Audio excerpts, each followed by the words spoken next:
Hello, Namaste. Greetings from Social Walk Podcast. Chetashri here. Why businesses or business owners can't ignore digital marketing in 2026? Let's be very honest. Digital marketing ನಿಮಗೆ ಆಯ್ಕೆ ಅಲ್ಲ, ಅವಶ್ಯಕತೆ. For example, ಯಾರಾದರೂ ನಿಮ್ಮ business name ಅನ್ನು ಕೇಳಿದ್ರೆ they won't come directly to your shop. Instead of that Google ನಲ್ಲಿ ಹುಡುಕ್ತಾರೆ.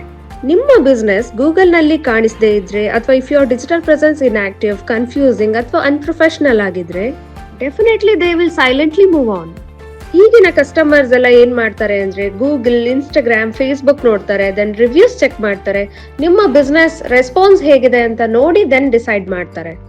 ನಿಮಗೆ ಆಫ್ಲೈನ್ ನಲ್ಲಿ ಕಸ್ಟಮರ್ಸ್ ಬರ್ತಿದ್ರು ಕೂಡ ಡಿಜಿಟಲ್ ಪ್ರೆಸೆನ್ಸ್ ತುಂಬಾನೇ ಟ್ರಸ್ಟ್ ಬಿಲ್ಡ್ ಮಾಡುತ್ತೆ. So nowadays ignoring digital marketing today is like opening a shop but keeping the shutters half closed. Digital marketing ನಿಮ್ಮ ಬಿಸ್ನೆಸ್ಗೆ ವಿಸಿಬಿಲಿಟಿನ increase ಮಾಡುತ್ತೆ, ಕ್ರೆಡಿಬಿಲಿಟಿನ build ಮಾಡುತ್ತೆ, ಹಾಗೆ ನಿಮ್ಮ ಕಸ್ಟಮರ್ಸ್ನ ಎಜುಕೇಟ್ ಮಾಡುತ್ತೆ. Businesses that don't adapt to digitally won't fail overnight, but they will slowly become invisible. And invisibility is the biggest risk. ಇನ್ನಷ್ಟು marketing informations ಬಗ್ಗೆ ಮಾಹಿತಿ ಪಡೆಯಲು ನಮ್ಮ ಪೇಜ್ ಅನ್ನು ಸಬ್ಸ್ಕ್ರೈಬ್ ಮಾಡಿ ಹಾಗೂ ಫಾಲೋ ಮಾಡಿ.